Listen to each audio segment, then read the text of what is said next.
I'm serious. I got you. I've done the research.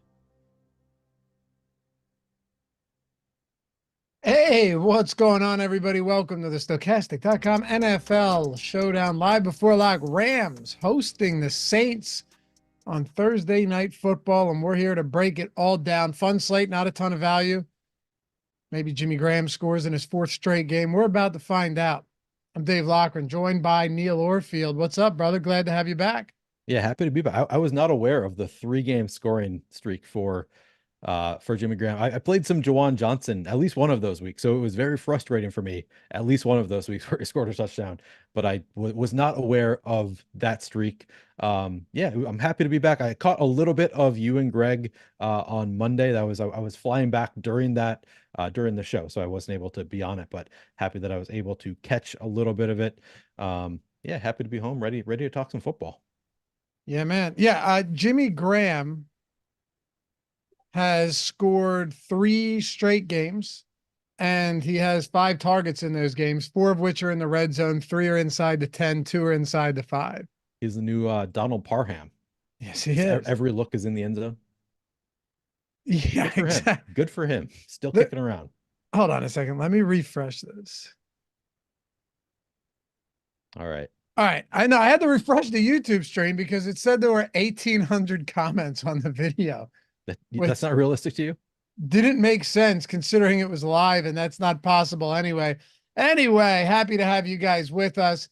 If I could humbly ask, take one single second, atone for your sins here. Let's get us north of 100 out of the gate. Hit that thumbs up. Subscribe to the channel. Much appreciated. It goes a long way. Otherwise, we wouldn't ask, and you'll feel better as a result. What do you think, Neil? The old 500 tonight? Zero chance. Zero chance. I saw they did it on Monday. I was impressed to see 500 on Monday. I don't think we get the same kind of audience for the Thursday crew. I just don't see it happening this week. Our friends in the sin bin, in the chat, will rally every single time. It's just the way it goes, man. It's just the way it goes. Chris Williams, appreciate you, man. Gifted 5 Stochastic memberships here. Thank you. And Merry Christmas to all you guys. Holidays coming up. We'll be here on Sunday as well. We'll be here Sunday, Christmas Eve. I know I'll be with Ben Rausa at 10 o'clock, and I'm assuming Matt and Eric, maybe not Eric, Matt and somebody coming up after us for Live Before Lock. So, yeah. I wonder who's doing the Christmas Day show. I wonder who's biting the bullet there. Sure as shit isn't going to be me. Yeah, I told Greg that I was available on Christmas Eve, and as far as I can tell, I'm not on any Christmas Eve shows. I'm on shows all day on Saturday, so I guess I'll get all my content out of the way. Or maybe the schedule was not updated yet, so I'll have to check again. But yeah, I'm not available on Christmas either. So yeah, that'll be interesting.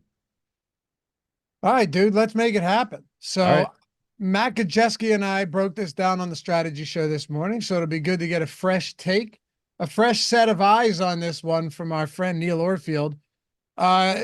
Just out of the gate, by the way, this was sitting like 3.5 on FanDuel earlier. It's actually moved to 4.5 on FanDuel. Funny because it was 4 everywhere else and it's still sitting 4 there. FanDuel minus 105 on that 4.5.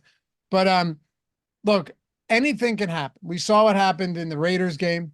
We saw what Raiders and Chargers 63-21. We saw what happened in the Eagles game, Drew Lock with a miraculous comeback at home. Anything can happen. But the truth is, like, on paper, the Rams are a much better team than New Orleans Saints. They just are. You know, like you look at the Saints, they've faced only I think they've only faced 4 teams with a record above 500. And it's like Houston, they lost. Tennessee, I think they lost. Not Tennessee, I'm sorry. Indianapolis, they beat. Detroit, they lost. They were down 21-0 early. And then there's one other. But like they haven't faced stiff competition. The Rams, on the other hand, you know, just took Baltimore to overtime in Baltimore. They just walloped the Commanders. Forget about that final Jacoby Brissett garbage time. They crushed the Cleveland Browns. They beat up on this is a good football team right now, well-coached team. I'm not saying they're a Super Bowl contender, but they got some weapons. And when you've got Kyren Williams, Cooper Kupp, and Puka Nacua with Matthew Stafford hopefully not making a ton of mistakes. There were some mistakes in that offense last week. It's a better football team. Yeah, I think Stafford is legitimately good despite being kind of old. Like he's one of those quarterbacks who does not seem to be getting much worse as he ages. Yeah, the offense is very good. Obviously with Puka ascending, that was unexpected come at least by me. I had no idea that Puka Nacua was going to be this good, but they have like two star receivers there in Cooper Kupp and Puka Nacua. They're both healthy. And as you said, Kyren Williams, another guy, like I just didn't think he had the talent coming into the year. He seems to be pretty damn good. So yeah, this is definitely a team that I think belongs in the playoffs. I think they're going to get to the playoffs. I believe I read that this game has like massive, like the swing in their playoff odds is enormous. Like if they win, they get up to like I think close to 80%, and if they lose, it's down at like 40%. I'm making up the numbers, but I believe I read that this is like huge as far as the odds of the Rams making the playoffs. But it's huge implications for both of these teams making the playoffs. It should be a competitive game. I think the Rams are going to win. I hope that the Rams win. I think that they're a more fun team, a team that I'd rather see in the playoffs. Do you have a preference for which of these teams, if you could choose one to make the playoffs, is there one you'd rather see? What, Rams or Saints? Yeah. Definitely the Rams. Yeah, me too. It's pretty clear. Because I think that the Rams can at least compete. I don't think the Saints can, honestly. They Agreed. beat up on some bad football teams recently, right? They took care of business against the Giants. That's good. That's, fine. Yeah. But at the same time, this isn't, they beat up on Carolina. Again, look, as I said, anything can happen. I'm not trying to like ride the fence on this one. I'm just saying, like, if the Saints win, they win. It's a 4.5-point spread. It's a 4-point spread in most places. It's not, like what's the money line? Probably like plus 180 or something. It's not like they can't come and win this game. Obviously they can. The money line's at, where is it? Load for me, baby. Yeah, plus 180 on DraftKings, 172 on FanDuel. So yeah, they can win. I just think the Rams are better. It doesn't matter though in this case because there's one of the things too. It's interesting is like if you think the Saints are playing from behind in this game, you kind of have to like Alvin Kamara. And I know our tools don't love him as far as leverage goes, although I did get a lot of him in the Sims. I did get a lot of Alvin Kamara in the Sims regardless. You look at the games where they've played from behind, those are the nights where Alvin Kamara sees a ton of work through the air. That's where Derek Carr is like, all right, well, nothing else is working. I've got to target this guy, right? 8 targets against Detroit. They were down early, 7 against Minnesota, 14 against Jacksonville, down early on Thursday night, down to Houston, 8 targets, down against Tampa Bay in week 4, 14 targets. Like, there is real upside in the passing game for Alvin Kamara here, and he is game script proof. Also, the Jamal Williams factor where you're seeing more work from him. Look, could that continue? Sure. But I do think it should be prefaced with this. And if you weren't here on the strategy show this morning, the one thing that stands out to me the most, the last 2 games, they rolled over Carolina and New York, right? So it was a pretty even split between Kamara and Williams. Yep. Look back to the games where they're playing from behind. Alvin Kamara has a much larger split. And then if you're like, yeah, but are they using Jamal Williams at the goal line? No, not at all. Over the last 3 weeks, in the 6 weeks since Williams has been back, Kamara's dominating red zone and goal line targets along with Taysom Hill. Jamal Williams has 1 red zone target, carry, 0 inside the 10, 0 inside the 5. So there are many outs for Alvin Kamara in a game like this.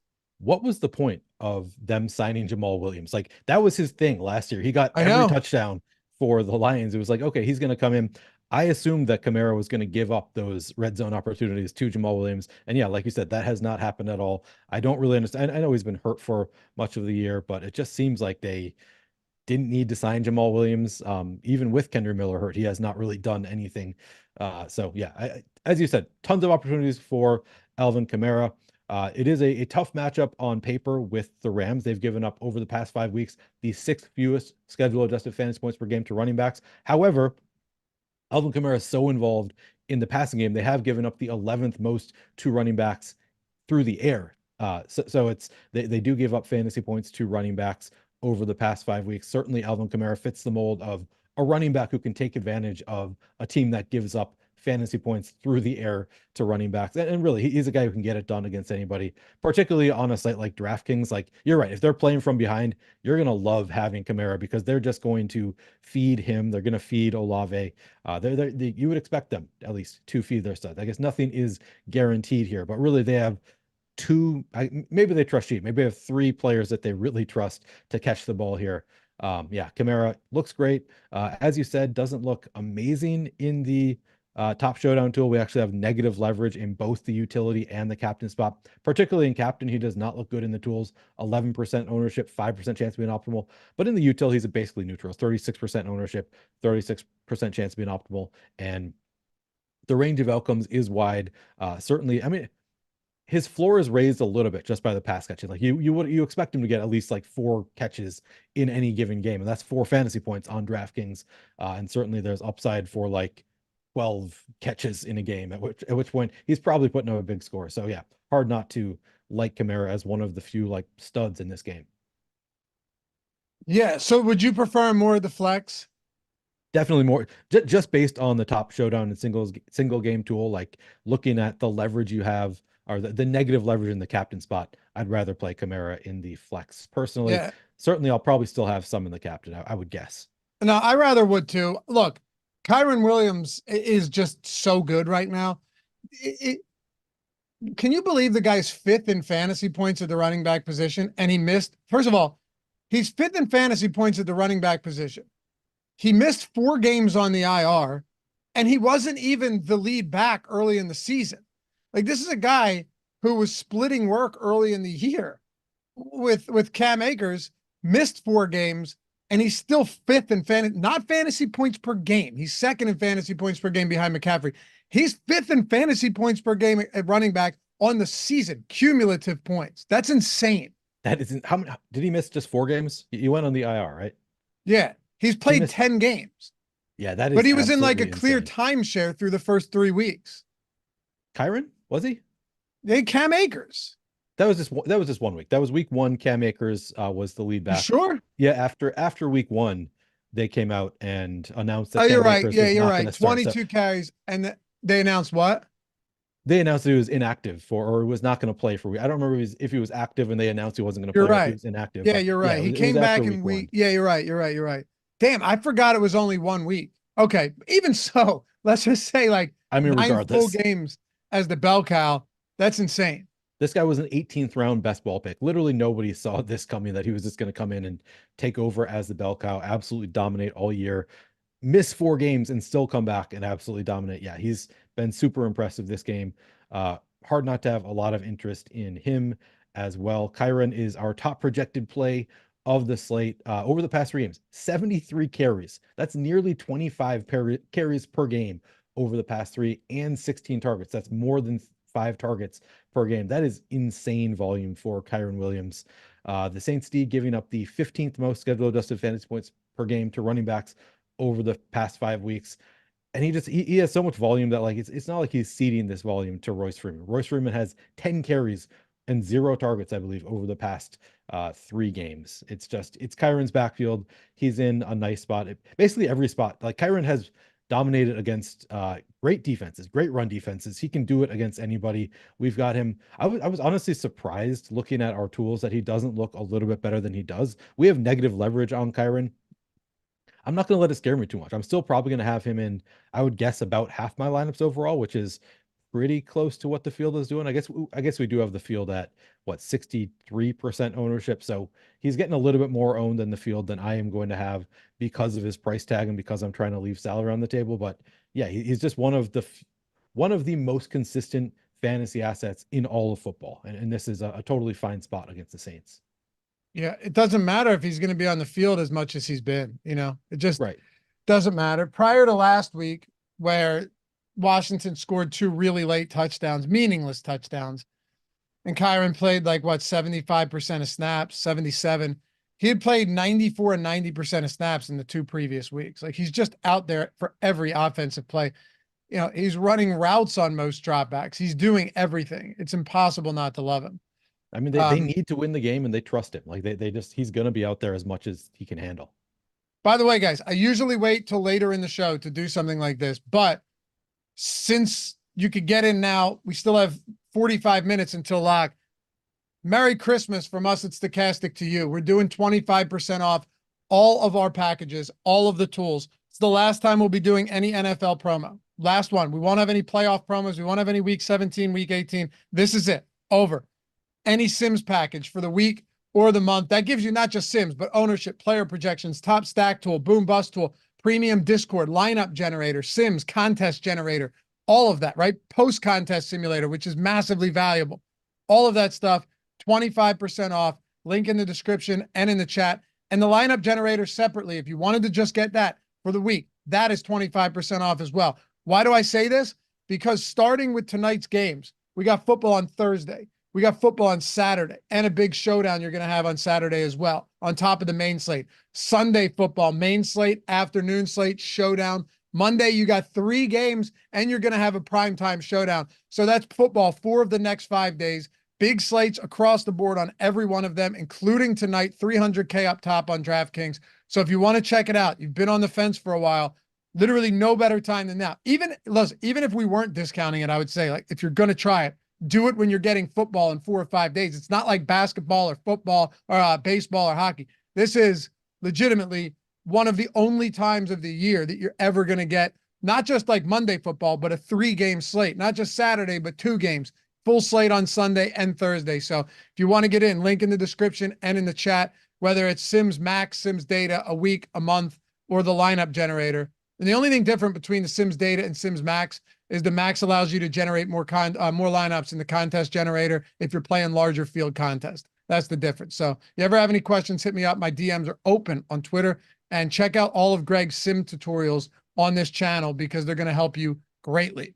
All right. So what do you want to do with Matthew Stafford and Derek Carr? Because neither of them are particularly great, but we're going to get a lot of Olave and Kupp and Puka Nacua, right? Like, that's just going to happen. We're going to get a lot of these pass catchers. And, when you look at Nacua and you look at Kupp, these guys in our top showdown single game plays tool, that's included in whatever you get as well. Their chances of being the top overall player are very high, but Stafford's is not that high. So how do you approach this in captain? I'm getting a lot more quarterbacks in the flex spot today. Yeah, so I'm gonna have a good amount of both of these quarterbacks in the captain spot, I believe too. They do look a little bit better in the flex than at captain. Actually, we have positive leverage for both of the quarterbacks, both at captain and in the flex. It's definitely easier to play them in the flex because of their price tags being a little bit expensive, but they're also not the most expensive players on site. Stafford's only 10,000, Carr is only 9,000. They're both cheaper than Kyren, Cooper, Alvin, Kamara. All are more expensive than either of these quarterbacks. Puka Nacua more expensive than Derek Carr as well. So for me, I'm going to have a good amount of both of them at captain and in the flex. When I have them at captain, and by a good amount, I mean, I set my cap at 20%. I set rules such that I usually get higher than the field on quarterbacks in the captain spot. So I'm not doing anything to change that because I think that it is a nice spot for both of these guys. I kind of like both of them as plays here, as not super high owned plays. Both of these quarterbacks, if I'm playing them in the captain spot, I want multiple pass catchers in the flex. In both cases, the starting running back qualifies. Both very capable pass catchers. Kamara and Kyren Williams can be paired with the quarterbacks as pass catchers. But I think that they're both great options, both at captain and in the flex. We have Derek Carr, 7.5% captain ownership, 9.7% optimal. That's some really nice leverage on Derek Carr in the captain spot. Again, I'm playing multiple pass catchers with him when I play him at captain, but I like him. I like both quite a bit. I'm going to be above the field on both quarterbacks. Both are getting reasonable ownership here. And also, I wouldn't be that surprised to see the ownership come in lower than we have it projected. I'm not saying that it will. I'm just saying, like, there are some spots where it's like, I think that, I can't really imagine these players getting lower ownership than we're projecting. In this case, I can, just because we do have so many stars across the board in Kyren, Kupp, Kamara, Nacua, Olave, like a lot of different ways to split up your high price exposures here. So I could see the quarterbacks, really not getting a ton of ownership, and I'm going to lean into it. I'm going to be playing these quarterbacks. It's not like a Bryce Young situation where we're going to get them at 15% ownership, but still, I think you get pretty reasonable ownership on both quarterbacks. So yeah, I'm going to be probably 15 to 20% of each in the captain spot. My guess is I have 50 to 60% total ownership on both quarterbacks, and I'm totally happy with that. I think that both of these passing games could really get going here. Obviously, the Rams is just a great passing offense. Like, he's got Kupp and Nacua, as we talked about. Kyren Williams involved in the passing game. You can play Tyler Higbee. You can throw in Demarcus Robinson, Tutu out, a lot of ways to go. It's just a really strong passing game. And then the Saints just have an elite matchup The Rams have been awful against the pass over the past 5 weeks. I believe they have given up the most fantasy points, schedule adjusted fantasy points per game to wide receivers over the past 5 weeks. To quarterbacks, I think it is close up there as well. So it's just a great spot for Derek Carr and the passing. Yeah, giving up the Rams has given up the fifth most schedule adjusted fantasy points per game to quarterbacks, the most to wide receivers over the past 5 weeks. They have just been really bad through the air over the past 5 weeks. So it's a great spot for both of these. A great spot for the Rams, and then for the Saints, and the Rams are just a great passing offense. So I have a lot of interest in both quarterbacks. I think can end up above the field on both. Okay. Tolga said, so you weren't on the last show, Neil, but I was talking about how much I liked Swift in a game like that, and how much I thought that the game plan would look different than it has in the past. And well, I mean, I was right. He saw 18 carries, but when I say I was right, that's not a victory lap. It's just no, what I'm saying is it's insanely tilting when you get volume correct. Yeah. And then everything else goes wrong. Toga said, I hate Hurts right now. Really screwed my Swift touchdown props. Yeah. I had the Swift over rushing prop from my video on the Odd Shopper channel. I had Metcalf over 23.5 yards, longest reception. Both of them got there. And then we got in at Swift anytime touchdown at plus 183. It closed at like 150, 155. Got good value there. And he had 3 opportunities, Neil. I don't know if you watched that game. Guy went down. He went down at the 1 3 different times in the first half. Like every time, anyone that was riding that with me or was on Swift and DFS or betting had to have been pulling their hair out. I'm just watching this. There's a pit in my stomach. Like, how does this happen? And I saw him shaking his head on the sideline for them running the tush push, but he has nobody to blame but himself. Get in. I know Jason Kelsey's leg tripped him up on that one play, but get in the end zone. Get in the fucking end zone, man. Luffy, I did watch that game. I was tilting it for the exact opposite reason, because I had 23 teams in Best Ball Mania 4. 6 of them were Jalen Hurts teams, and they were all obviously stacked with the receivers. So I loved the 2 rushing touchdowns for Hurts. I was so furious at that call on Jason Kelsey. That was, in my opinion, it was pretty clear they were just going to do 2 back-to-back tush pushes, maybe even 1 to get into the end zone from the league hates it. 3-yard line, whatever. And then I think they called the penalty because the league hates it. They're just like, screw it. If we can find an excuse to set them back, we'll do it. And really, I needed passing touchdown. So that was extremely frustrating for a Monday Night Football game. I was so excited about it. Like, sweet, I can watch this game. I know exactly what I need. And then they just didn't do any. They scored 0 passing touchdowns, if I'm remembering correctly. So I loved watching DeAndre Swift go down at the 1-yard line. I was on the opposite end of you on that one, but I needed a lot more from that passing game. Oh, man. Yeah, it's okay. It sucks for both of us. Yeah. But and as an Eagles fan, it's like, all right, I quit. Obi-Wan asked if I gave up on the Eagles. I mean, not yet, but it's not good. I would bet on the Eagles right now. I actually had my opportunity. I forgot to place a bet. I still love the Eagles to win the Super Bowl. You're crazy, dude. Until they get rid of Brian Johnson, that team's in trouble. Although I did some underdog best ball fantasy drafts today and was doing some like Eagles Jag stacks just because. So yeah, exactly.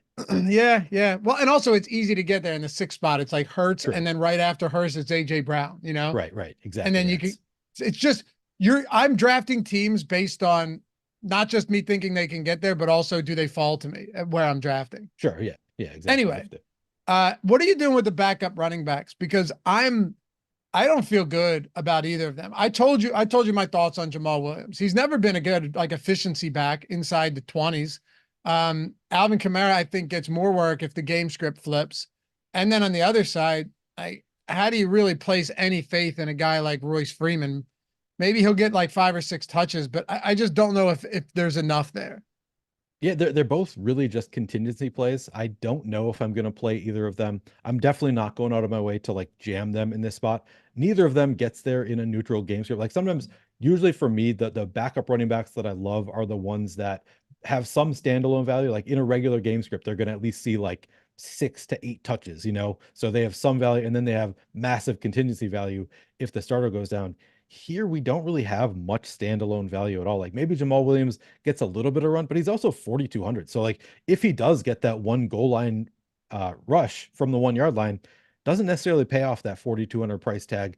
I don't love it. I might have a little bit, just sprinkle them in as like yeah, if the starter goes down, then obviously they're going to be in a smash spot. They're going to be the starting running back at a too cheap price tag.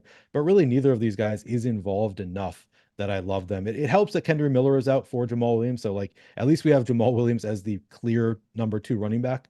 At least, I mean, if you discount Taysom, still Taysom, I always say Taysom. I'm correcting myself now. Taysom, if you discount Taysom, he is the number 2 running back. Yeah, it's hard to love either of these guys. In a 150 set, I would play some, but we also have Jamal Williams at 8% ownership. I'm not going out of my way to get much more than the field. I might not even get to the field. If I'm playing one of them, it would be Jamal Williams. I'll have a little bit just because he gets a little bit more opportunities. But neither of them are particularly strong plays, in my opinion, when we have a lot more interesting plays at wide receiver, in my opinion. Agreed. Kicks Good said if Niners and Ravens stay healthy, they'll be in the Super Bowl.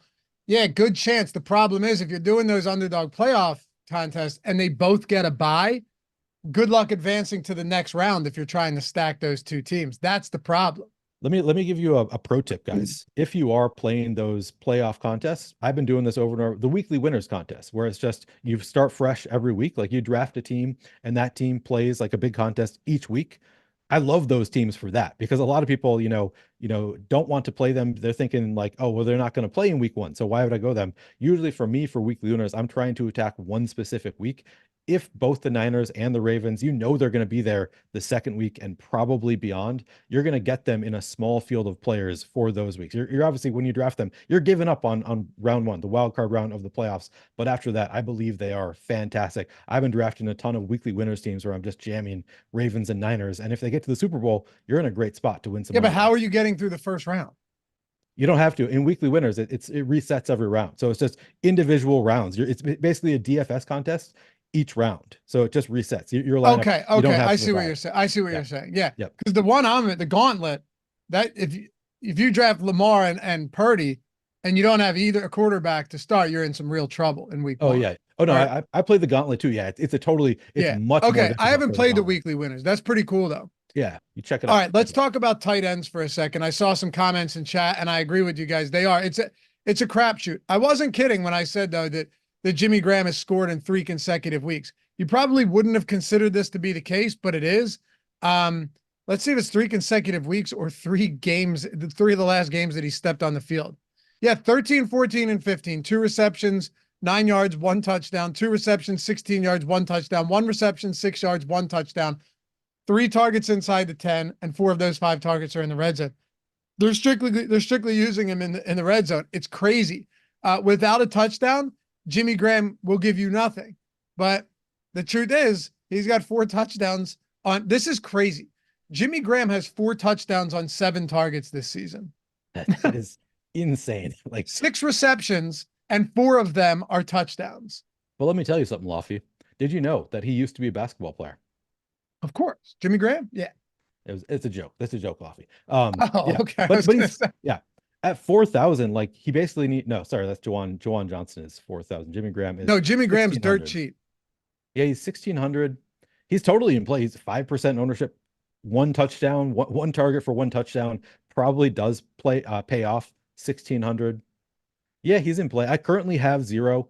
I might not end up playing Jimmy Graham in part because like it doesn't necessarily pay off his price tag if he does score 1 single touchdown. He's, I think, a fine play. I do like the 5% ownership.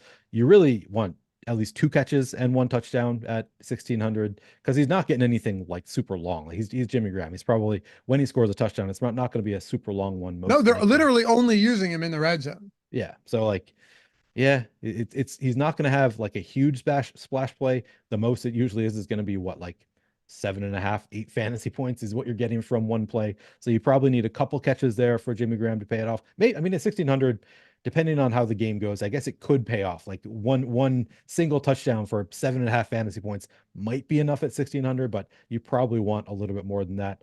I currently do not have any Jimmy Graham. If I might get to a little bit as I crunch more. I think that he is totally in play. I would have some if MMEing. He's not like a slam dunk for me though, just because, as you said, he's only involved in the red zone. Look, I'm just giving you the numbers. I'm not saying, yeah, I don't have a lot of Jimmy Graham either. Let me see what I have. I'm going to tell you right now. I have pulling up the Sims tool exposure from my last run. I have 15%. And I guarantee all of that is in, let's see, I bet all of that is in expensive captain lineups. Makes sense. Because there's a lot of really expensive players on this slate. That's the thing, right? Yeah. There's a lot of really expensive players. So I think anywhere that I'd have Jimmy Graham, it's going to be like a Kyren Williams or a Kamara or Cooper Kupp. Yeah, like there it is. Kyren Williams, Cooper Kupp. Yeah. So that's all. But I don't anticipate him doing anything big.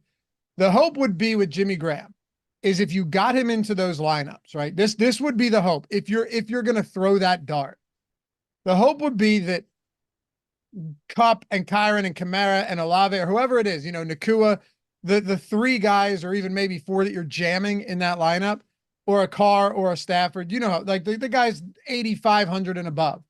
The hope is that they go nuclear and that Jimmy Graham catches like one touchdown and has 7 fantasy points, because in that sense, it might actually be enough, allowing you to get all of them into a lineup. Yeah, if he's the best, cheapest guy, which there aren't that many cheap guys who are really That's that the viable. problem. Like, yeah, so you're right. That is the exact game script that could work out. Is if you need somebody who is 1,600 or cheaper, then suddenly that 7.5 fantasy points is going to stand out relative to everybody else around him. So yeah, I totally think that he is in play. He's also lower owned than Foster Moreau, and certain like one touchdown to Jimmy Graham probably outscores Foster Moreau if Moreau doesn't have a touchdown. It's not like he's super involved. So yeah, he makes sense for that type of game script.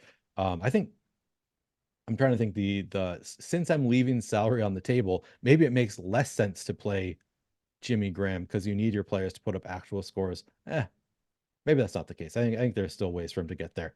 Well, what are you doing with Juwan Johnson and Tyler Higbee and Davis Allen? What are you doing with, because this is another spot where we could wax poetic about Cooper Kupp and Puka Nacua all day, but it's not going to do people many favors. They're great plays today, right? Chris Olave is a great play. Rashid Shaheed, we know he's got the deep threat upside. He can have a big, like those are all pretty obvious, and we can spend a little time on him, but it's these cheaper tight ends and a guy in Juwan Johnson, who Matt Kajeski put it nicely today, like he's just been terrible. It feels like every time he's targeted, he bobbles it and it turns into an interception. But he's out there, and that's just the way it is. And we only have so many options today. Yeah, and he's not even out there all that much. Like he is out there like as much as any of their tight ends, but none of them are really tight ends who, 7 targets over the past 3 weeks, 46.6% route participation for Juwan Johnson. You want a little bit more from a $4,000 tight end.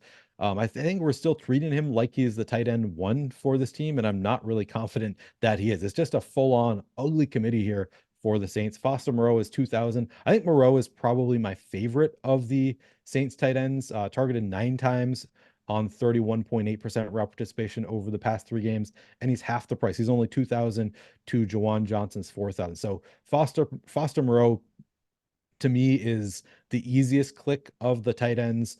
But still, 31.8% route participation. Are those 9 targets over the past 3 games really enough to get you excited? Not really. I think it's enough that like he's viable, but not somebody that I love.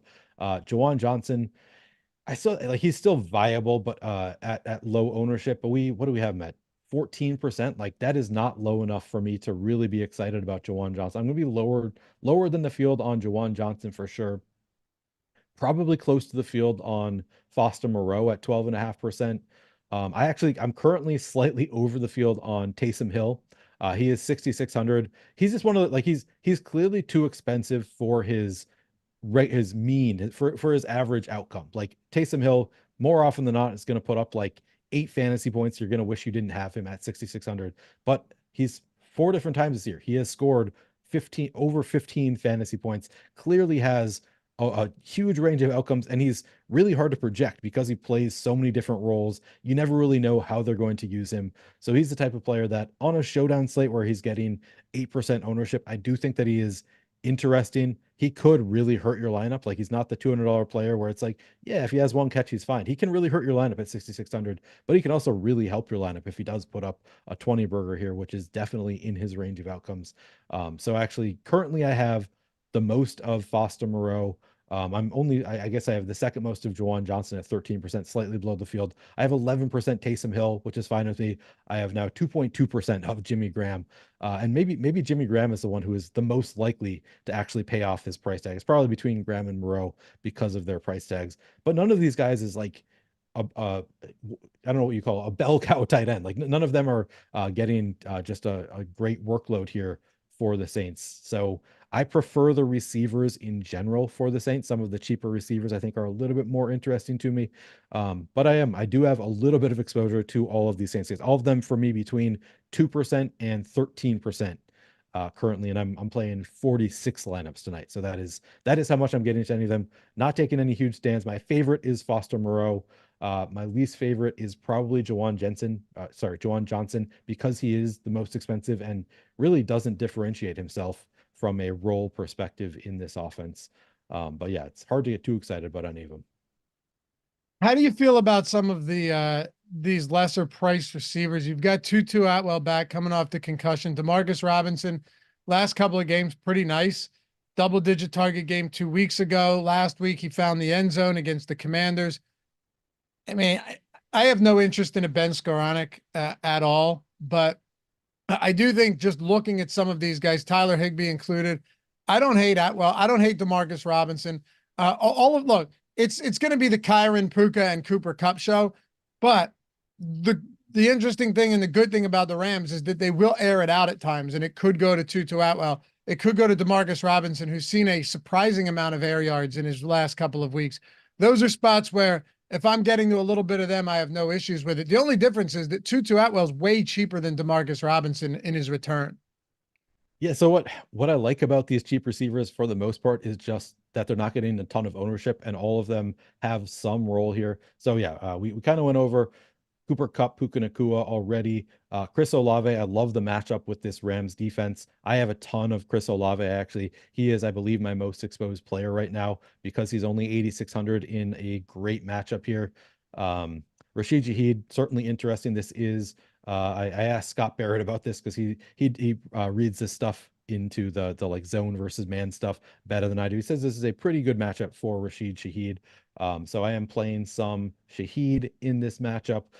It's tough with the Rams guys, the Demarcus Robinson versus Tutu Atwell. I was kind of thinking that Demarcus Robinson was only playing as much as he is because of Tutu Atwell's concussion. I looked into it a little bit more. He was actually starting to. He had kind of taken over as the wide receiver 3 before Tutu Atwell's concussion. He had actually run more routes over the 2 games prior to Tutu Atwell getting hurt in week 14. So I think Demarcus Robinson is probably the wide receiver 3 here for the Rams, but it was pretty close for weeks 12 and 13 before Atwell's concussion. It was like 36 routes run for Demarcus Robinson to 29 for Tutu Atwell or something like that. It was very close. So given the price differential, I think I have a slight preference for Tutu because he's getting sub 10% ownership at 2,800.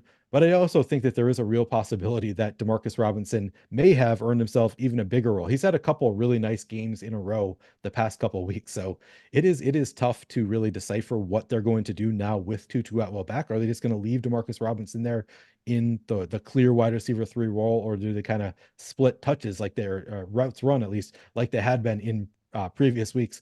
So because of the uncertainty there and Tutu Atwell's price tag and his ownership, I am going to be at least double the field on Tutu Atwell. I also have, I'm about even with the field. The field's at 13%. I'm at 13% Demarcus Robinson. I don't know exactly how they're going to split it up there, but I think that both are totally viable. And then as far as the Saints guys, it's really interesting to me.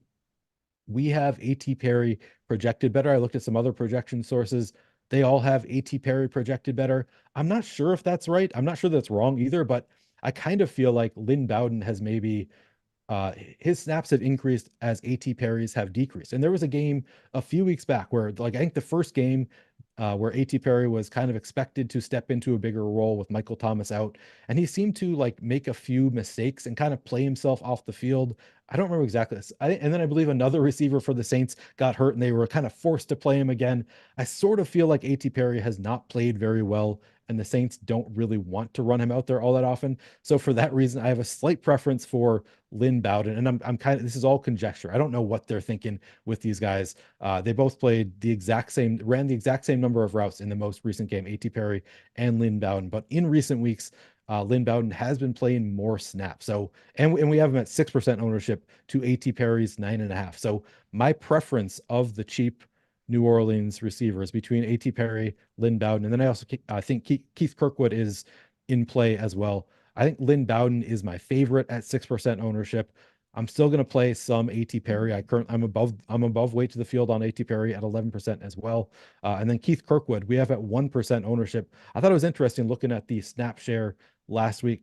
Kirkwood played 40% of snaps. Now I know Chris Olave was out in that game, could just be completely eliminated from the offense.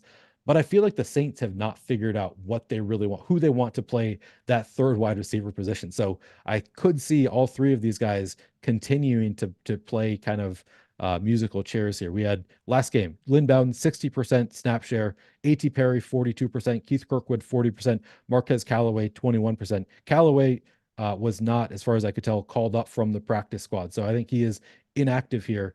So it's between those three, and I think my preference is Bowden, Perry as like the more likely, but I'm playing a little bit of Keith Kirkwood as just they might just be kind of seeing what they got in these receivers, trying to figure out who they want, and I think Kirkwood still could be involved as well. Super chat from Olrat. Who is the one play under 3,200 if I was playing on DK? Yeah, I mean, it depends, but I can tell you in our tools, because there's a few guys that I like, but I can tell you in the tools who is popping up as, a better play than the others. So if we go to the single game and Showdown top plays tool, let's see, I'll give it to you by leverage here. So under 3,200, there's a few of them. Let's see, highest leverage goes to it's gonna be Foster Moreau, and I get it at 2K, makes a lot of sense. So I'd go Foster Moreau in that spot. Slight positive leverage there. Everyone else is negatively leveraged. We had a question from Phil. Think 5-1 Saints contrarian, considering the line. It's not insane if I would want Kyren Williams or Cooper Kupp to be my Rams play though, or Nakua. Like, I'm not doing a 5-1 if I've got some shitbag on the Rams side. Yeah, I think it will be fairly contrarian. I don't think a lot of people are going 5-1 Saints, so I have no issue with it. Yeah, I'm looking through my lineups right now. I've got some 5-1 Saints stacks and totally happy to have that. I honestly 5-1 I think is generally kind of contrarian regardless of who the 5 is. I think people like hand building usually like to do a little bit more balanced. So yeah, that's totally viable. Luke asks with a super chat, and thanks, guys. I made one lineup on DraftKings and don't have Kyren Williams, Cooper Kupp, or Alvin Kamara. Should I scrap it and restart? So what do you have? Like Puka and Olave? I'd have to see. Yeah, I'd have to see what the lineup looks like. Yeah, I mean, I wouldn't say it's insane. No, it's not going to feel good though. Go check out my thread. So I do a thread for Thursday Night Football. I basically suggested in my thread you should play at least 3 of these 7 players, and those are 3 of those 7 players. But if you're playing 3 of the other 4, I have no issue with it. For sure.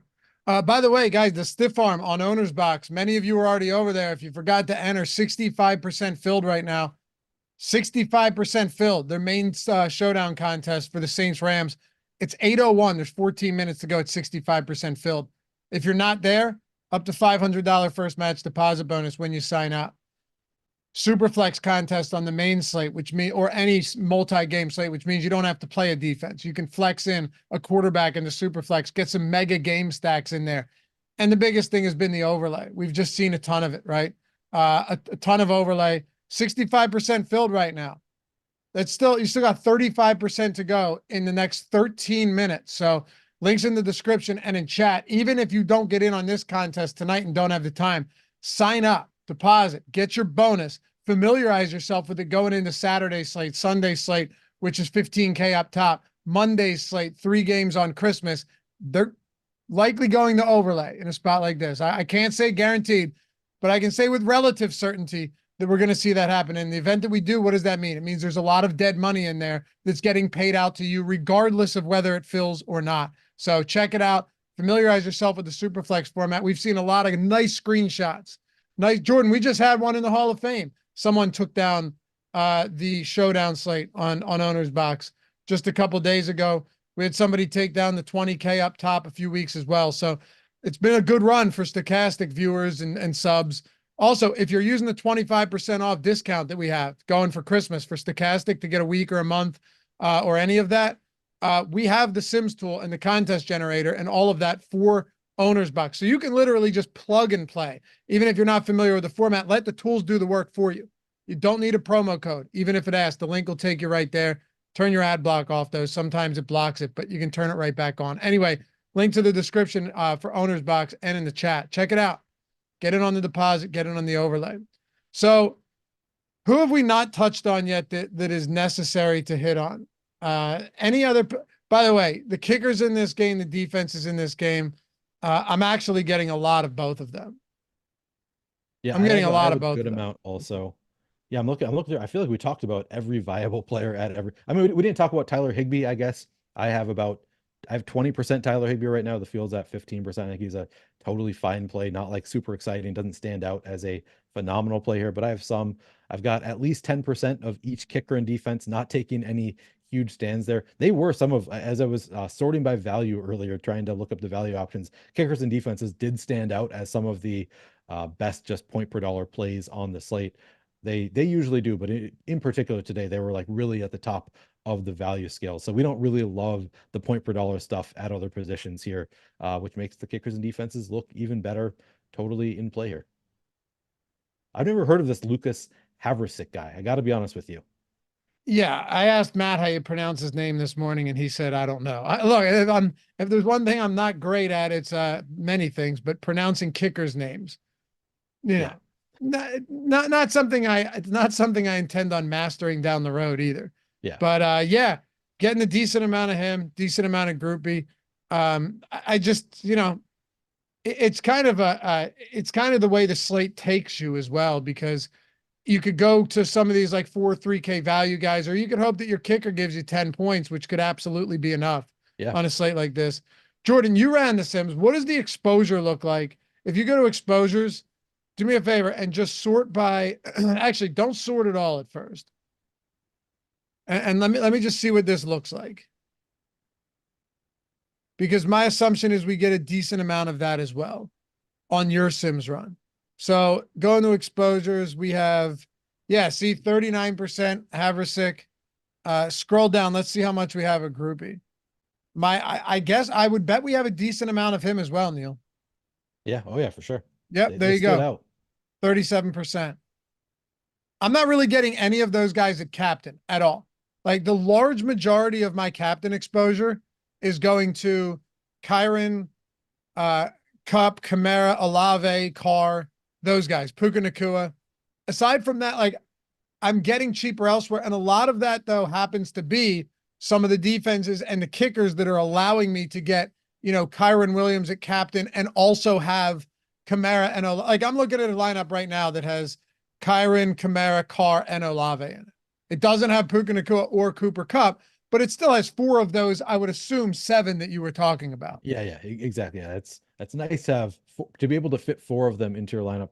I'm looking through my captain exposures. I have 2% each of Haversick and the Rams and the Saints defense. I have 0 of Blake Group. So I have exactly 1 lineup each of Haversick and the defenses and none of Blake Groupie. And that's with, that's just with randomness on. I didn't go out of my way to get them, but I'm totally fine just having 1 share of each of them in the captain spot.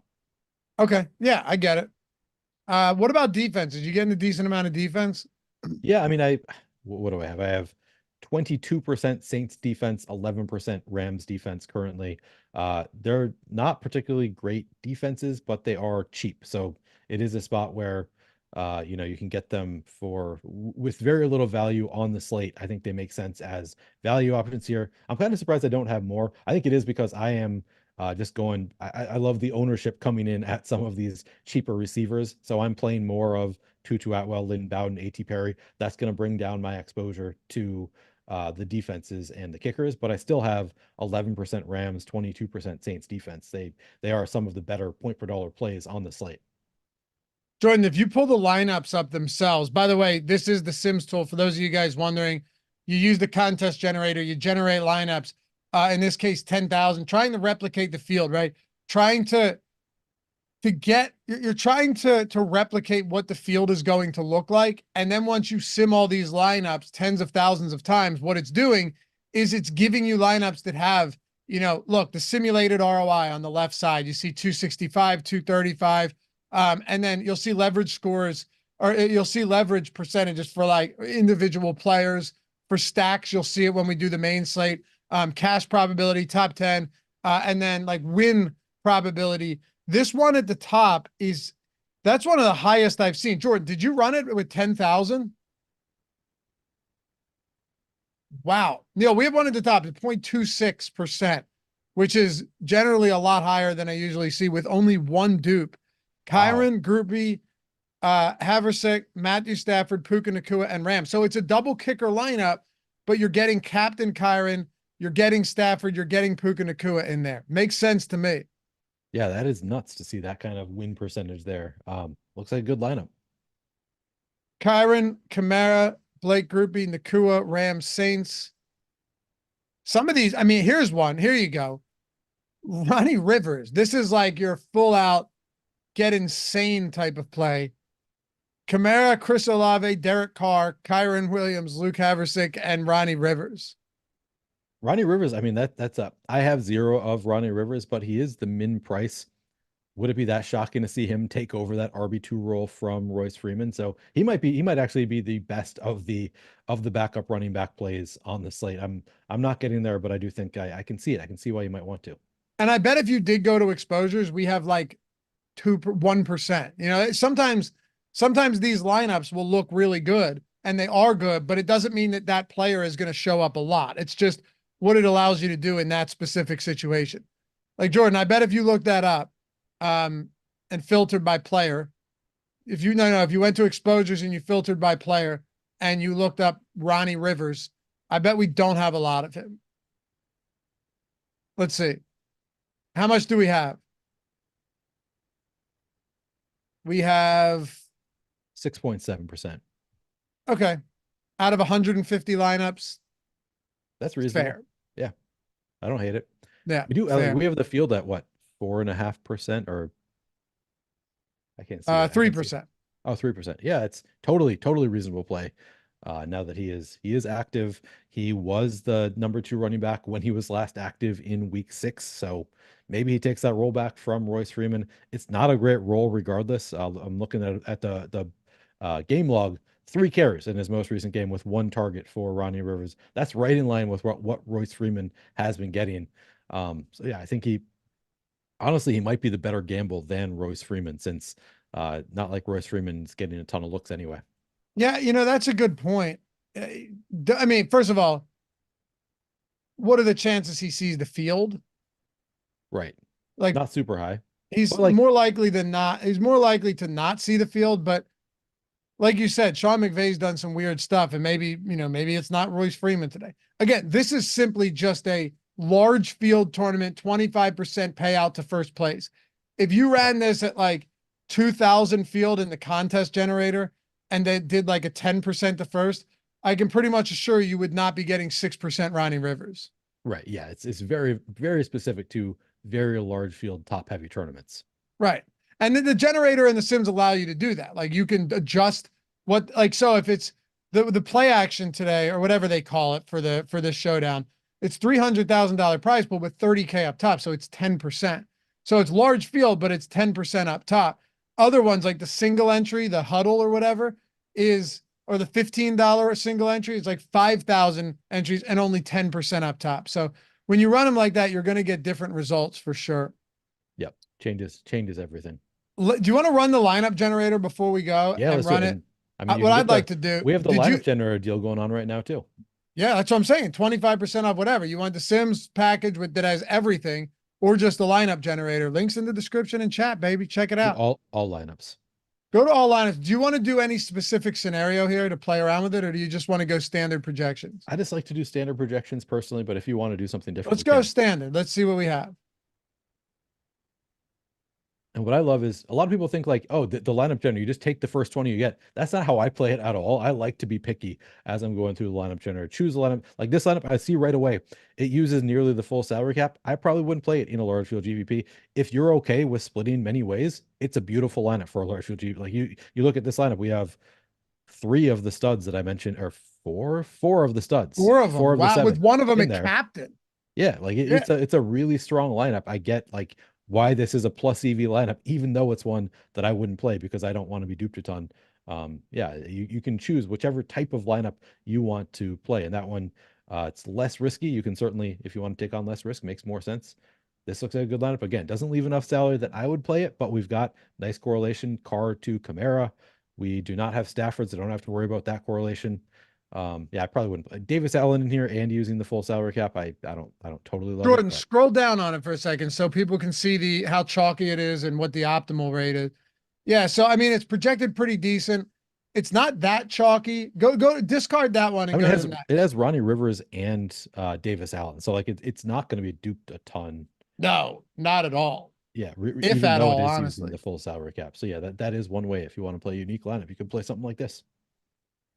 Atwell, Nakua, Derek Carr, Chris Olave, AT. So okay, this is another one where, yeah, I'm a fan. It uses the full salary. Other than that, I'm a fan. It does, right? But it's 2 really low owned, like not really low owned, but 2 pretty low owned guys in Perry and Atwell. I have a feeling not a lot of people are going to be playing them together. Yeah, it's one of those lineups that even though it uses a full salary cap, maybe it'll be duped 5 times, and like you would be happy to have this lineup. You'd be thrilled. If it is duped 5 times. Yeah, so it's totally. I mean, that's the nice thing with the lineup generator. It's not going to give you bad lineups.